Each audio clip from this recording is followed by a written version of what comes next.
For those looking to improve their lives, there's nobody better to turn to than Paula Shaw. Paula helps people regain successful lives by identifying and eliminating self-sabotaging behavior using a multitude of mind-body techniques to identify and resolve their core issues. Working with a wide variety of healing modalities, she provides her clients with the most effective process for their specific needs. To book a session with Paula, call 858-480-9234. That's 858-480-9234. The James Cooley Show, It's Your Life, can be heard every Sunday at 9 p.m. right here on The Answer San Diego. Life is full of circles, cycles, phases, and stages. It's your choice to ignore or embrace them. Motivational speaker, author, military veteran, and founder of the J.C. Cooley Foundation, James Cooley and his guest will inspire and equip you to strive for your own greatness and overcome adversities. Listen to The James Cooley Show, It's Your Life, every Sunday at 9 p.m. right here on The Answer San Diego. The James Cooley Show, It's Your Life, can be heard every Sunday at 6 p.m. right here on 660 AM The Answer in Dallas-Fort Worth. Life is full of circles, cycles, phases, and stages. It's your choice to ignore them or embrace them. Motivational speaker, author, military veteran, and founder of the J.C. Cooley Foundation, James Cooley, and his guests will inspire and equip you to strive for your own greatness and overcome adversities. Listen to The James Cooley Show, It's Your Life, every Sunday at 6 p.m. right here on 660 AM The Answer in Dallas-Fort Worth. The James Cooley Show, It's Your Life, can be heard every Sunday at 6 p.m. right here on The Answer. Life is full of circles, cycles, phases, and stages. It's your choice to ignore or embrace them. Motivational speaker, author, military veteran, and founder of the J.C. Cooley Foundation, James Cooley and his guests will inspire and equip you to strive for your own greatness and overcome adversities. Listen to The James Cooley Show, It's Your Life, every Sunday at 6 p.m. right here on The Answer. Yeah. Dr. James J.C. Cooley. The James Cooley Show. It's your life. Yeah.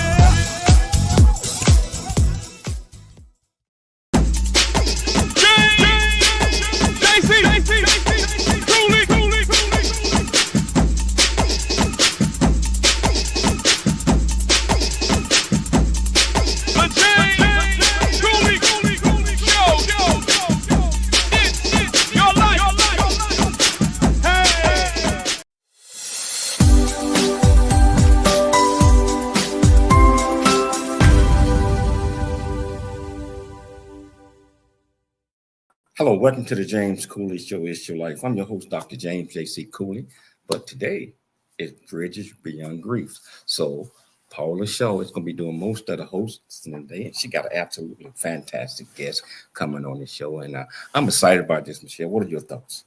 I'm excited about this too. I'm excited anytime Paula comes on the show and brings a guest. She has so much energy. We love her. And, her guests are educational, motivating, and inspiring. So I'm excited about the guests today, who I will introduce. Yes, I know. I got to stay in my lane. I already know that.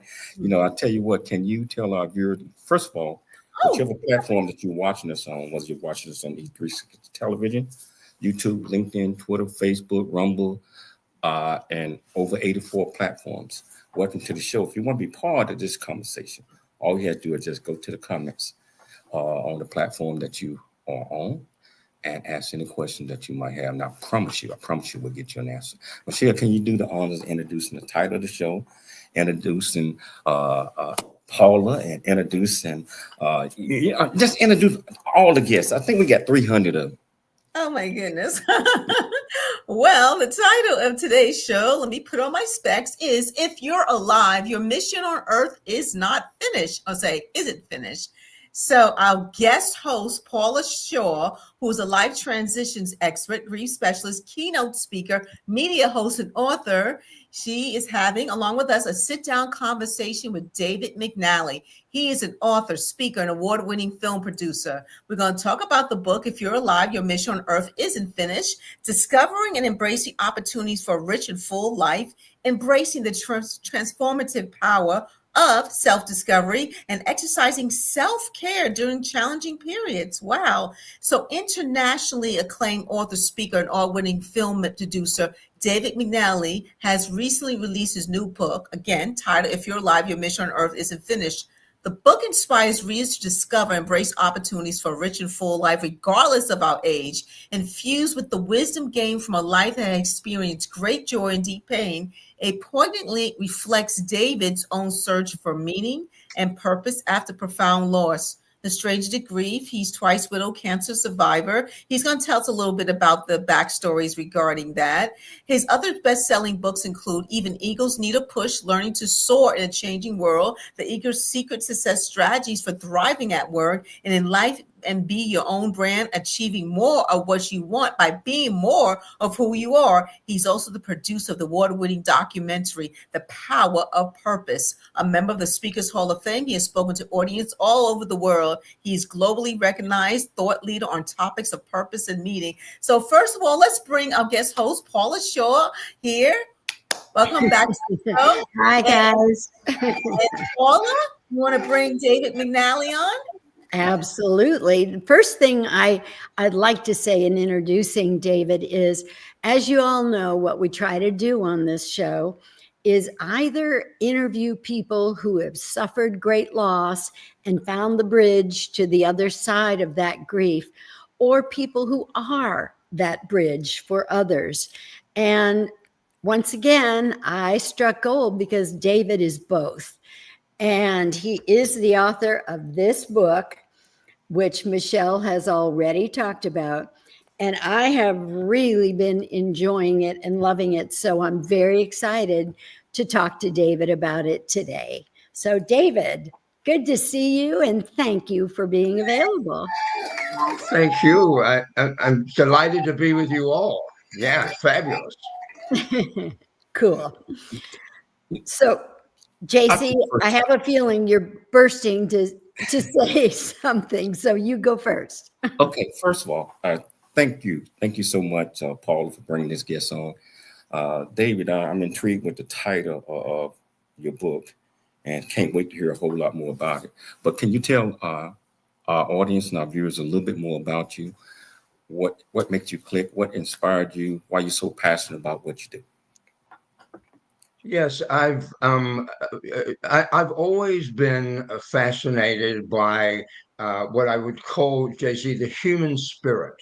What is it that helps us transcend some of life's greatest challenges, and what allows us to achieve significant things, and especially when it comes to people who may be perceived as ordinary and then go out and do something that's absolutely extraordinary. Mm-hmm. People who have suffered great challenges but are able to rise up and move forward in their lives. My father was a fabulous role model for me. He was one of 10 children from a very poor Scottish family. And he was a person who was supporting his family when he was 9 years of age. Went into the British Merchant Navy when he was 14 and spent his adolescence in the Second World War.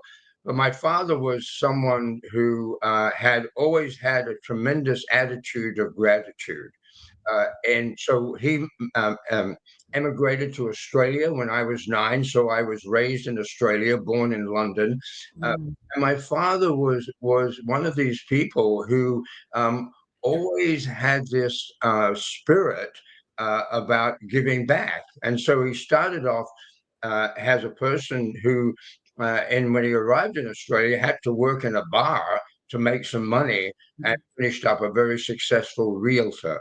So I had this model, and I know, unfortunately, many people do not have that as a model for a father, but I did. My father, who inspired me to look at that whole area of motivation and aspiration. So that's where it began. You know, David, this is crazy, but I never knew before all of that about your dad. And my dad was one of 9 children. He joined the US Navy at 17 and a half and was a medic on the beach at Normandy in World War II. Wow. And he too always had this joyful spirit and the attitude of gratitude that you talk about. And he certainly was a big part of my inspiration too. And he believed that you could do anything you really wanted to do. And I think it's just kind of really fun that we have that in common, because it really does give you a certain perspective about the things that happen in your life that doesn't keep them from stopping you.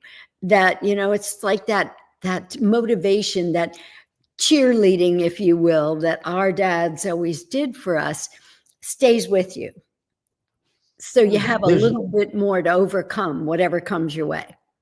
Yes, I think there's nothing more important, and just knowing what your show does, and the whole show that you're involved in, is all about encouragement, right? Where, you know, and encouragement means encourage, the French expression of to give courage.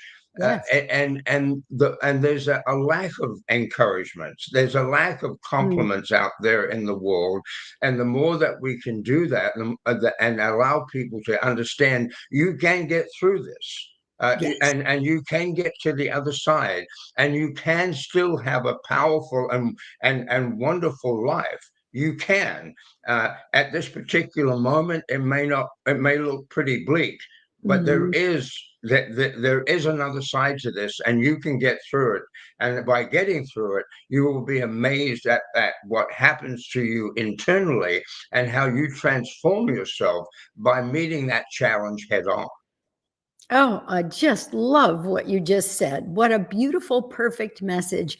And, you know, if we could all have that engraved on the inside of our arm to read and remind us when we're going through tough things, because sometimes when you are in the middle of it, and my heart goes out to people. I don't in any way judge anyone, because some people, it does stop them, at least for a while. For some people, they can't find whatever they need to dig down and get to want to keep going.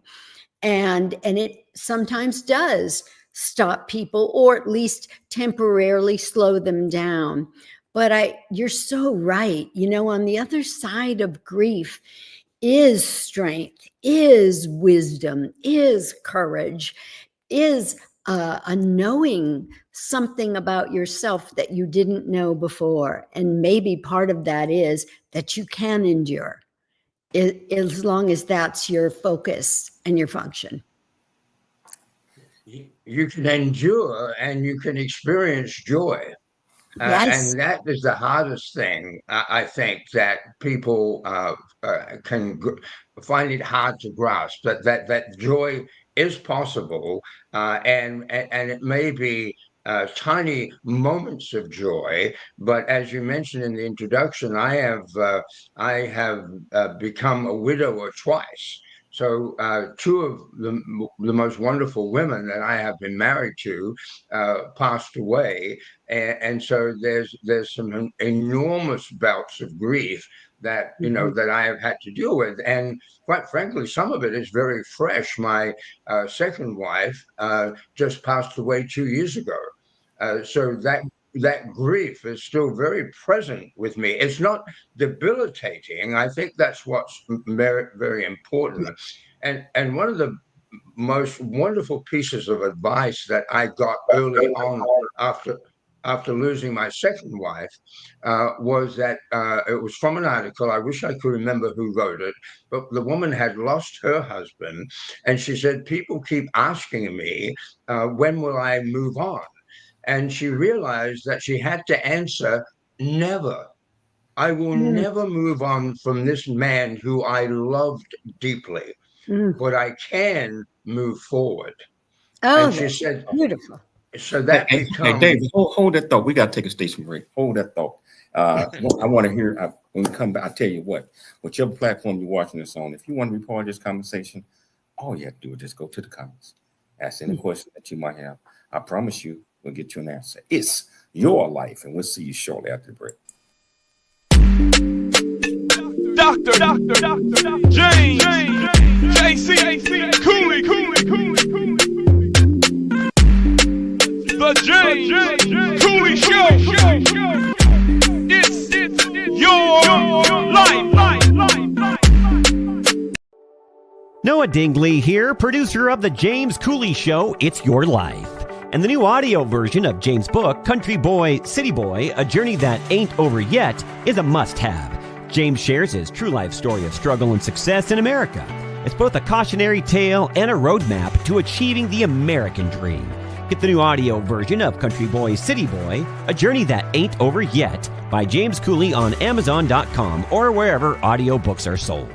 For those looking to improve their lives, there's nobody better to turn to than Paula Shaw. Paula helps people regain successful lives by identifying and eliminating self-sabotaging behavior using a multitude of mind-body techniques to identify and resolve their core issues. Working with a wide variety of healing modalities, she provides her clients with the most effective process for their specific needs. To book a session with Paula, call 858-480-9234. That's 858-480-9234. Welcome to Viridian Christian University, where faith and learning come together to transform lives. At VCU, we believe that education is more than just academics. It's about fostering a community of growth, integrity, and purpose. Whether you're pursuing a bachelor's, master's, or doctorate, VCU offers flexible, affordable, and 100% online degree programs that cater to your busy life. Our innovative platform provides a personalized learning experience, empowering you to thrive in today's ever-evolving world. Join a global community of learners guided by an experienced faculty who are committed to your success. With VCU, you're not just earning a degree, you're preparing for a future that integrates faith, leadership, and service. Viridian Christian University, educating with purpose, transforming lives. Learn more at ViridianChristianUniversity.com. ViridianChristianUniversity.com.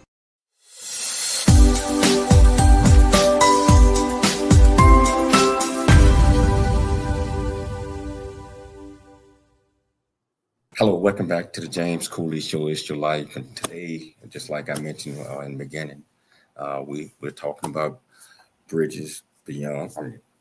Paula, I'll tell you what it is. But she has invited another absolutely outstanding guest here. And just listening to him during the first segment, it gives people hope, regardless of the situation or circumstances that might occur. And his book is called If You Are Alive, Your Mission on Earth Isn't Finished. So I love that title. And I want to get back to that. David, you was telling about your two wives that passed, and you was going off into a lot of other stuff. Can we pick it up with that? Is it my turn? Oh, yeah. I was just going to say one thing, David, before you do. You just said something so powerful before the break, that this woman that you were talking about was saying, I'll never move on from this person that I love, but I can go forward. And I think that is so important and so powerful. And particularly, you had said in the beginning, everybody was asking you, when are you going to move on?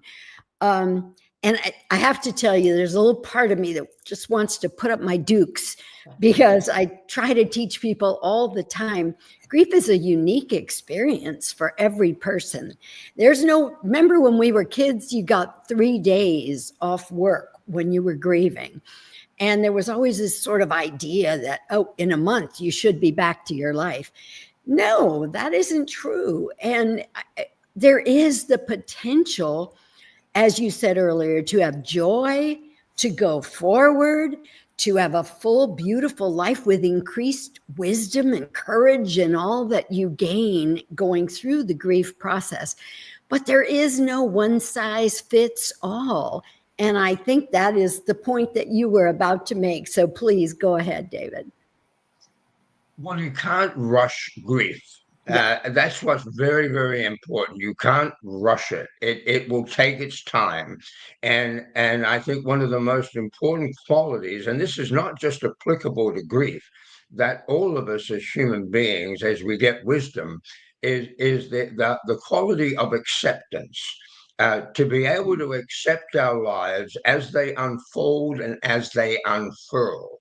Right. And when we get into that period of acceptance and realize what we can control and what we cannot control, where we have power and where we are powerless, once we start to understand those things, then we can get to that period in our lives where we have greater peace of mind and open some windows for joy to come in.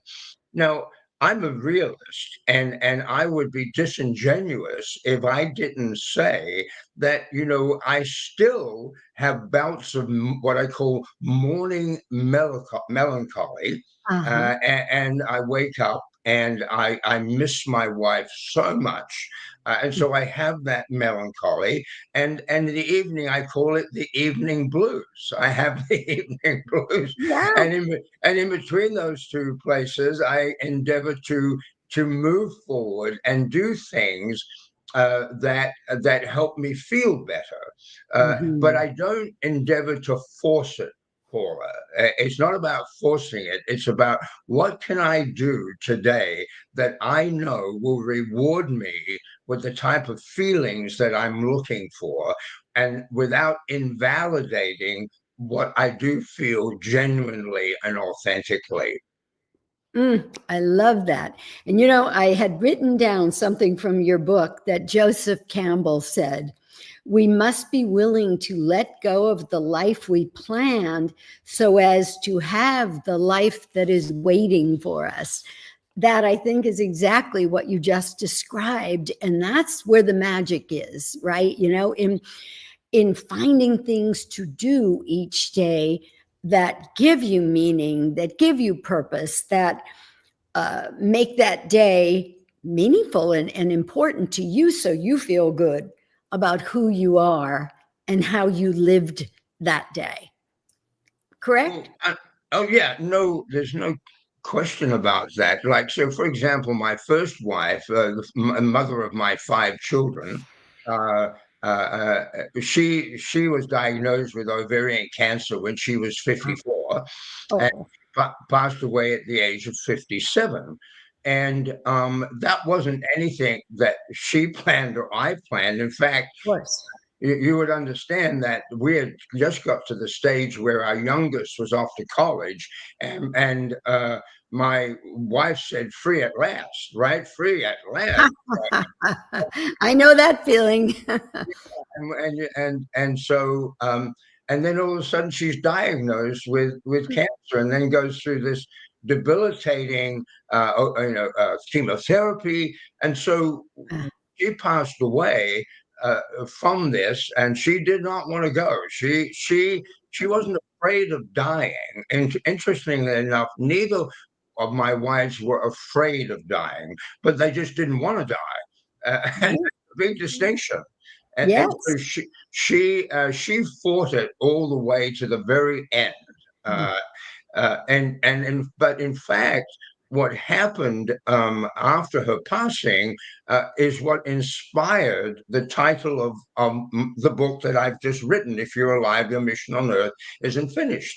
And how that happened was that shortly after she passed away, the funeral, I had planned to go back to my hometown to grieve and be supported by my brothers and my father. My children remained where I live now in Minneapolis, but I needed a month to myself. So I went back to Adelaide in Australia, and I was walking the beaches one morning where she and I used to walk when we were courting in our younger days. And I was doing what the grief counselors tell you to do.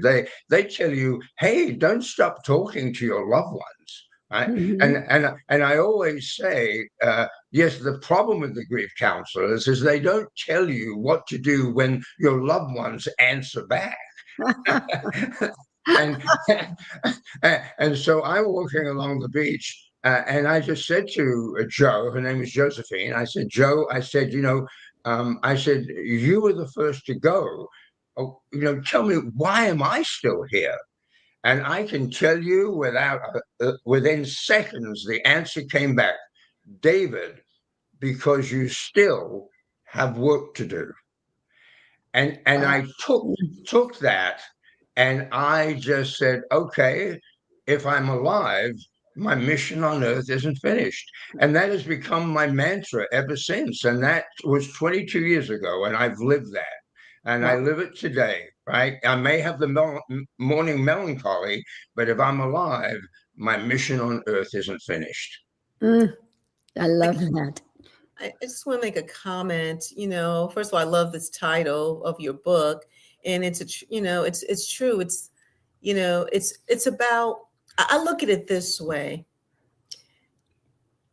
If you or anyone, if you were the first to go, you would want your loved one to be happy and move on in life. You don't want them to spend the remainder of their life depressed, sad. And I understand grief is a process and there's no time limit.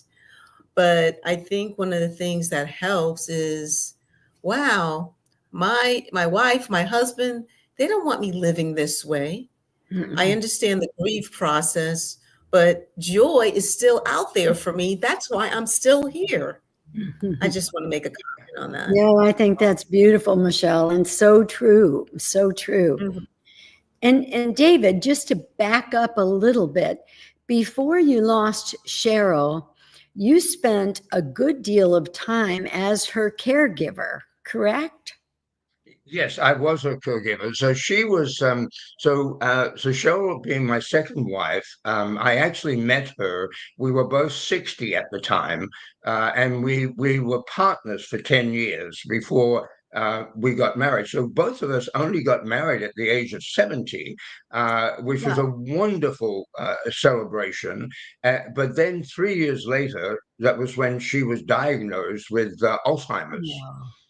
And then 6 months after that, it became very, very clear that she needed caregiving. As she was still, Cheryl had a very fascinating, as all Alzheimer's patients do. It's a very different experience, and Cheryl's brain seemed to be divided in two.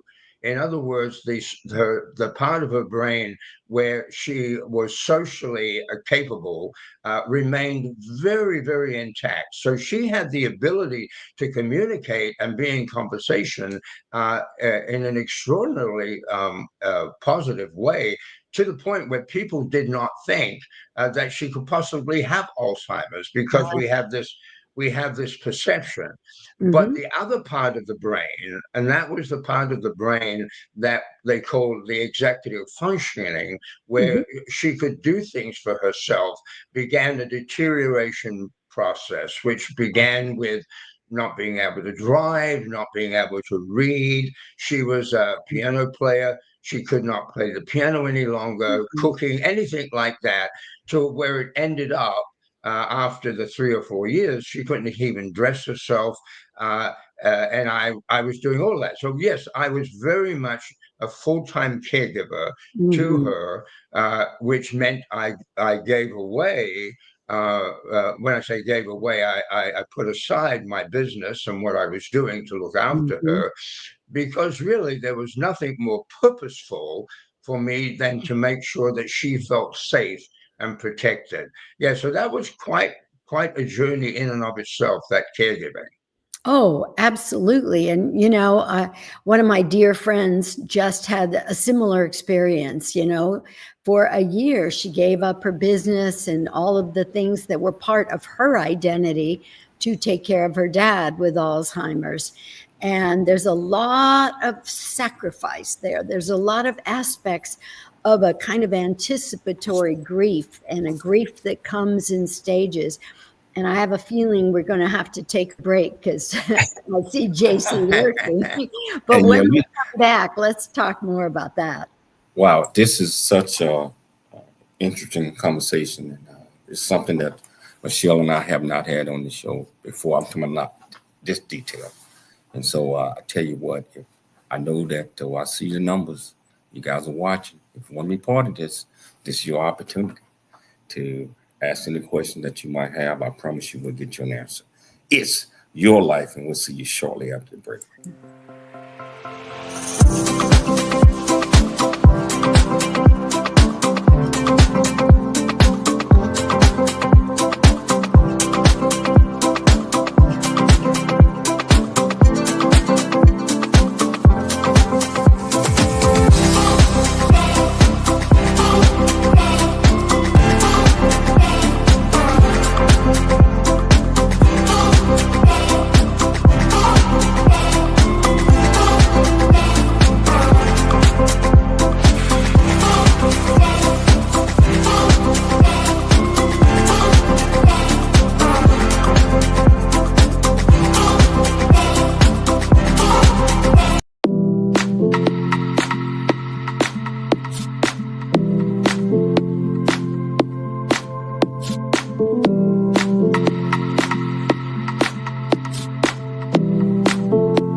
Really get a chance to know who you are.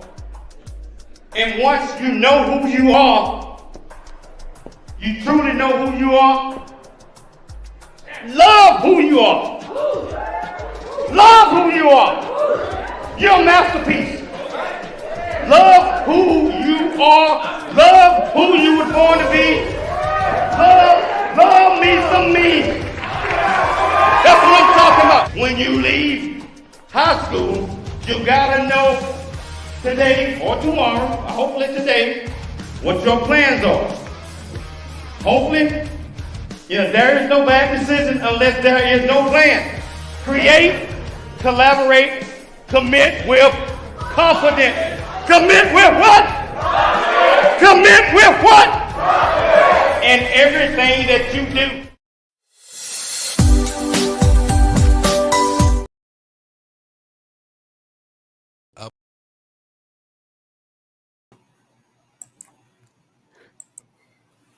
Michelle.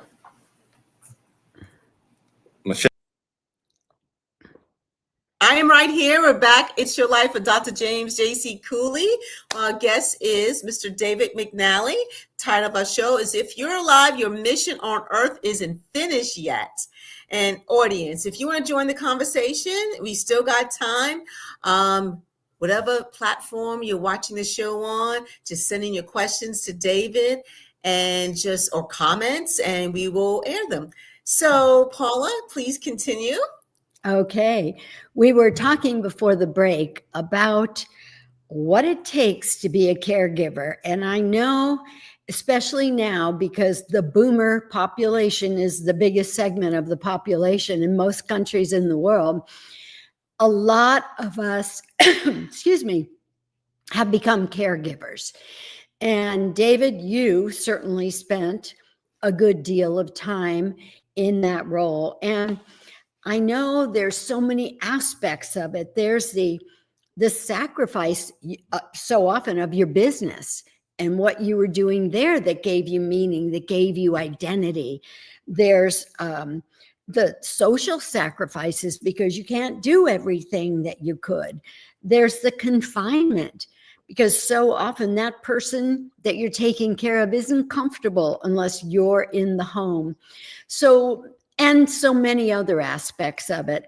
So, David, if you would share with our audience, what were the alterations, shall we say, in your life, and how did you cope?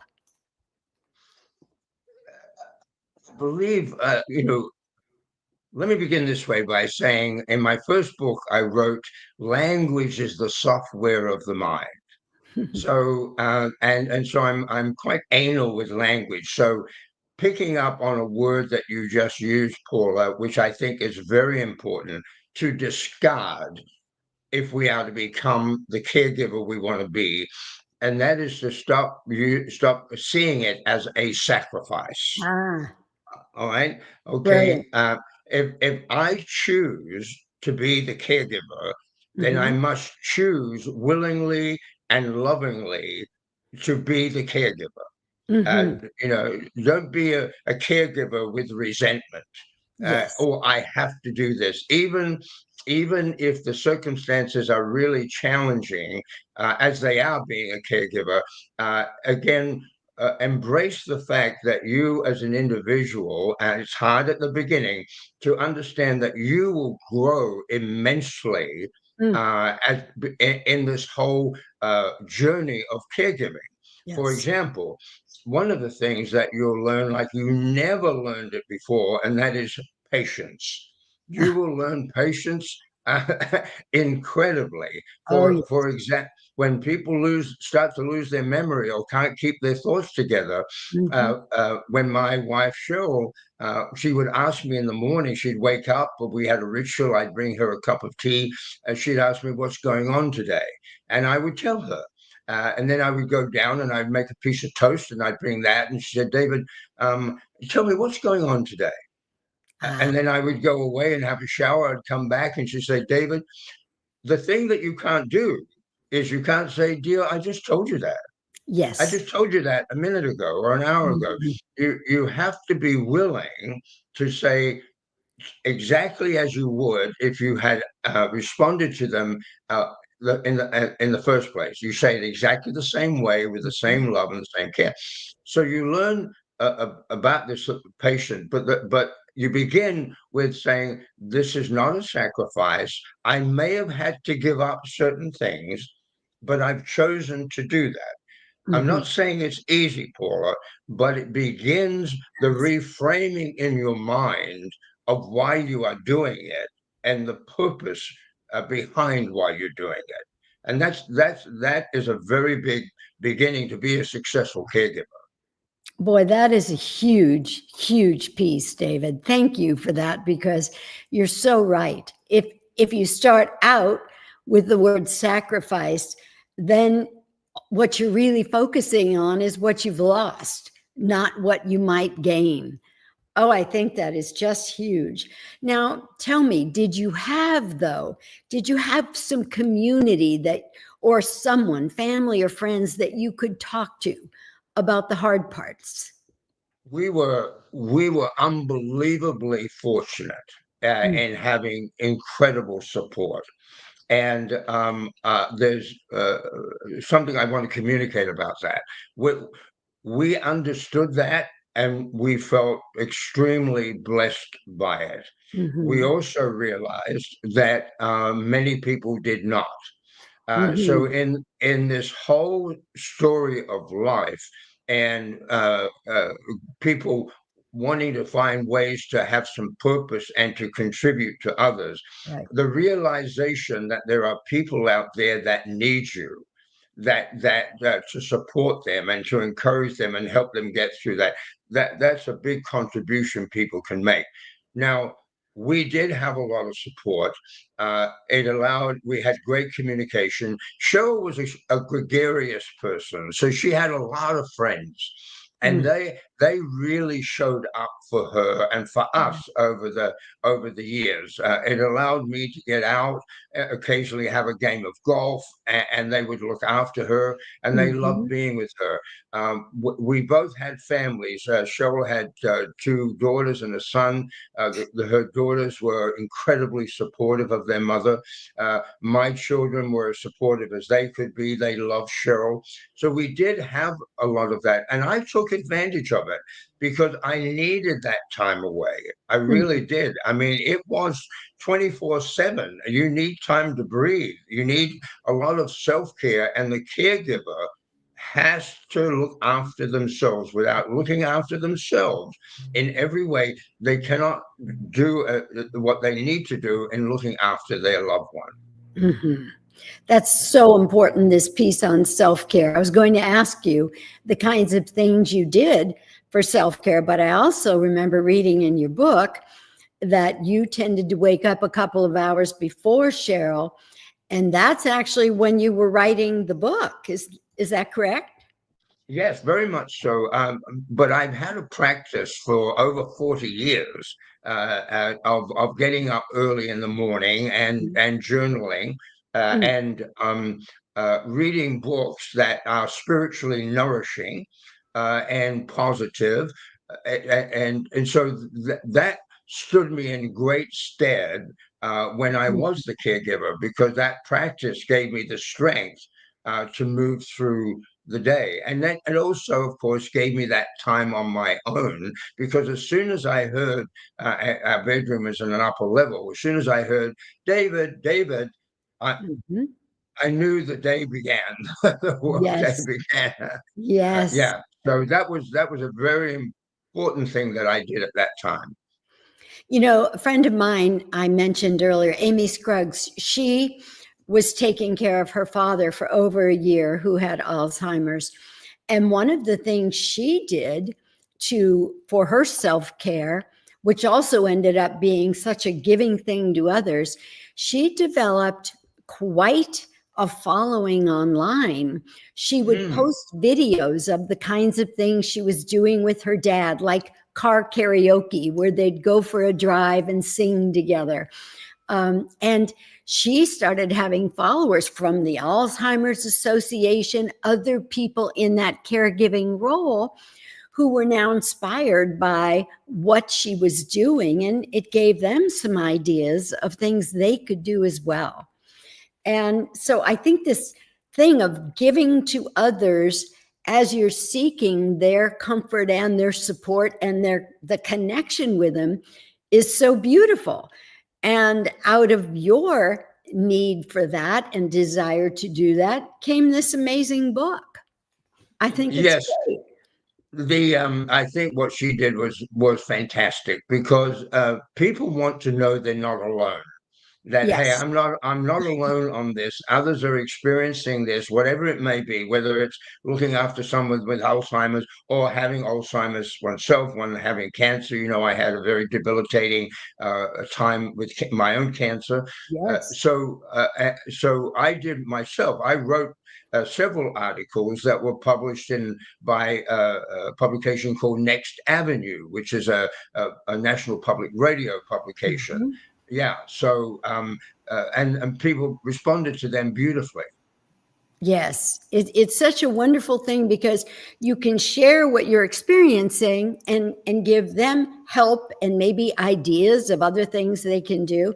And you're helping to take care of yourself and heal yourself. Exactly. Beautiful. Beautiful. I tell you what, we're going to take a station break. We're going to come back. This is so intriguing. And David, thanks for sharing. Thanks for sharing this. I know that you're helping a whole lot of folks out there. So I tell you what, it's not too late if you're part of this conversation. All you have to do is go to the platform that you're watching this on, ask any questions that you might have. I promise you we'll get you an answer. It's your life. We'll be back shortly after the break. The future is here. Now is the time to pursue the greatness in you. Welcome to Viridian Christian University, where faith meets future. We are a fully accredited, 100% online Christian university. We offer bachelor's degree, master's and doctorate degree programs built for students like you.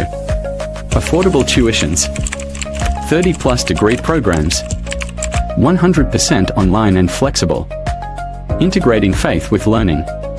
Study from anywhere at your pace. At VCU, we do not just prepare you for a degree. We prepare you for purpose. Discover who you are, grow in faith, and build a future that impacts the world. Are you ready to start your journey today? Visit www.viridianchristianuniversity.com. Apply today and be among the global leaders.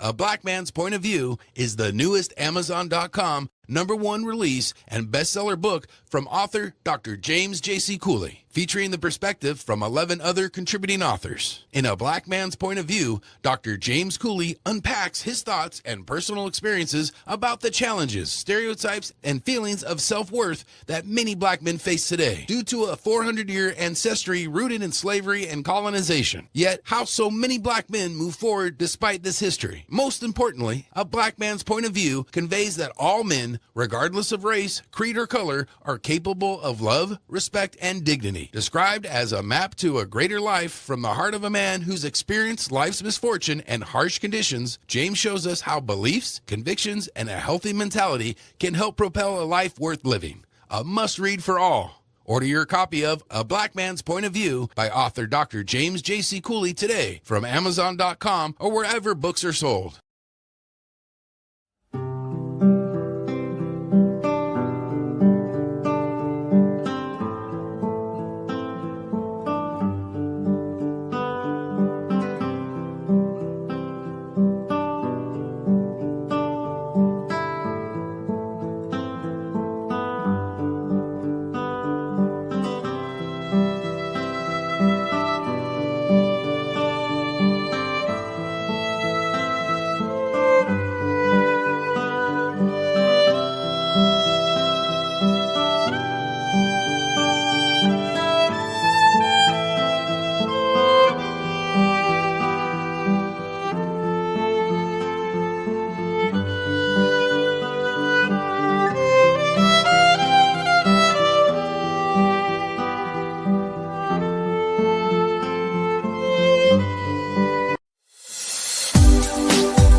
Hello, welcome back to the James Cooley Show. It's your life, and I tell you what, Paula slammed another home run with this guest that we have on today. Mm-hmm. We're gonna get right back to him shortly, but I want to tell our viewers and our listeners out there about this great university. Yeah, I think it's great, not just because I'm the chancellor, but we are helping so many people to reach their goals by getting a Christian education. It's called Viridian Christian University. And I tell you what, we offer over 30 degree programs from bachelor's, master's, doctorates. And if you are doing above and beyond, we also offer honorary doctorate degrees to recognize folks around the world. We just had our first international graduation in Dubai a month ago, and it was absolutely incredible. You know, so I tell you what, I ask you that if you're looking to further your education, if you're doing extraordinary things out there, go to ViridianChristianUniversity.com, ViridianChristianUniversity.com. I want to get back to this. The title of your book, I mean, just like I said, if you still living, and I'm going to paraphrase a little bit, that your mission is not over yet. And how did your background in films and documentaries help shape the way that you write your books? The genesis of that began in my mid-30s. So I've always been a very ambitious person. And again, giving you a little bit about my background earlier, that my parents emigrating to Australia, you know, poor people, but ambitious people. So I grew up inheriting that ambition, and so I was very successful at a very young age. I was an entrepreneur, and I built businesses, and I succeeded in my 20s. I went broke and came back again. And then in my mid-30s, I had moved to the United States from Australia. And I woke up one particular morning and I couldn't get out of bed. And there was nothing physically wrong with me. It was more an emotional, I like to call it today, a spiritual problem. But there was a question going in around in my mind, which I couldn't find an answer. And that was, why are you going to work today?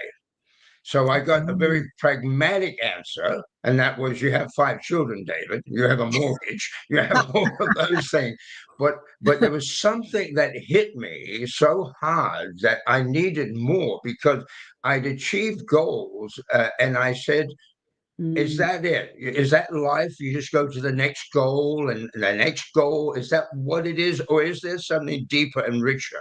I couldn't come up with an answer, but I came up with the answer 6 months later when I read the story of a remarkable young Canadian boy who had run the greatest marathon run in history at that time. His name was Terry Fox, and he lost a leg to cancer and became so motivated to do what he could to end cancer that he decided to run across Canada and raise money for cancer research. Wow. And he ran 3,339 miles in 5 months. Now, that's nearly a marathon a day with one good leg and a prosthetic device. And now, anyone that's ever run a marathon cannot ever think about going out the next day and doing it again. Right. But he did it day after day. He raised $24 million in that run, and people were telling him he was crazy to even think that he could raise $1 million. The bottom line of it was this. I realized that what this boy Terry Fox had that I did not have was purpose. He had a real deep purpose, and it was that purpose that inspired a whole nation to get behind his cause. And so I said, David, that's what's missing in your life, how will you now find purpose? And so that became a journey. And the first way I discovered that I would fulfill that purpose, I said, I want to make a film about him. I could see that he had the power of purpose. And that I began a journey that led me to making the documentary.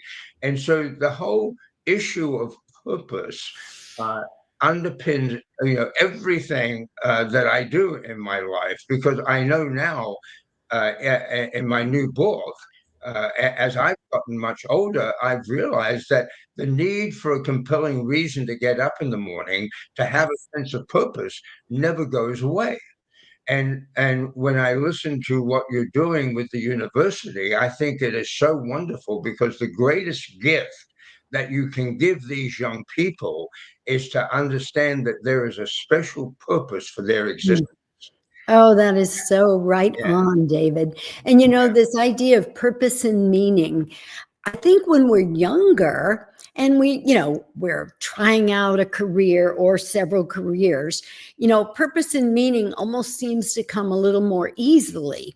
But when we reach that retirement age or older, for some people, that's the big gap then. There is no purpose anymore. They're not getting up and going to work from 9 to 5, or there is no meaning, in trying to accomplish those goals. But you've created a word that I love. Rather than referring to those people as seniors, you call them elders, and even inspired elders. And that just integrates this idea of purpose and meaning. So tell our listeners a bit about elders and where that idea came from for you and who they are. Elders are very much a part of many societies throughout the world. We talk about people as they get older as old people, but age is a chronological fact. It's not an indictment. And there are many people who have much more to contribute. I love what Cher said when someone said, "Aren't you too old to sing rock and roll?" And she said, "Why don't you ask Mick Jagger?" and I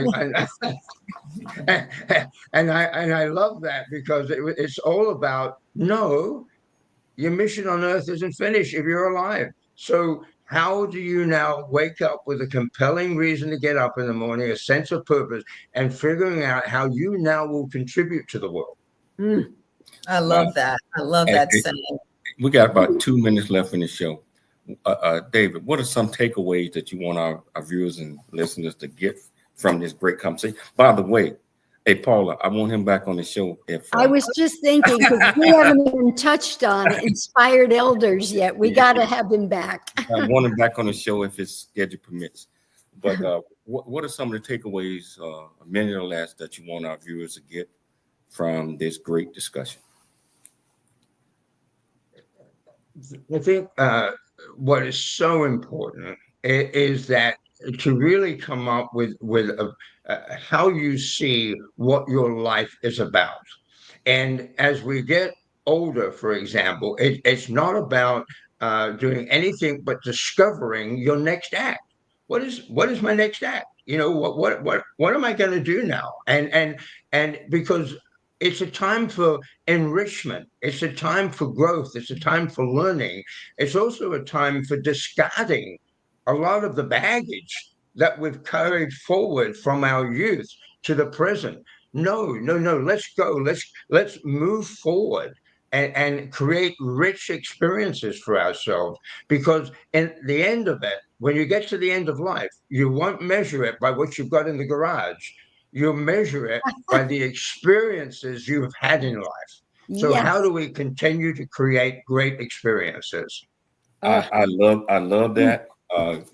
That was so well put, because you mentioned something about purpose and wisdom. I through life, I believe that we all are in search of wisdom. When we reach wisdom, then we understand our purpose. So, Paula, thank you so much for inviting this great guest on the show. My pleasure, David. Thank you. Amazing. David, we would love to have you back. But I'd like to thank Paula Shaw. I'd like to thank David. I'd like to thank Michelle. Michelle writes all of the programs, put everything together, kind of make me look good, but most importantly, I'd like to thank our viewers and our listeners out there for tuning into the James Cooley Show, Monday through Friday, 2 p.m. Pacific Standard Time, 4 p.m. Central Standard Time, 5 p.m. Eastern Standard Time. And I tell you what, on 84 platforms, including iHeartRadio, Spotify, there's so many. Just look us up and you can see what we are. But I tell you what, always dream big, think big, and be big at everything you do. We'll be back tomorrow, same time, same place. It's your life.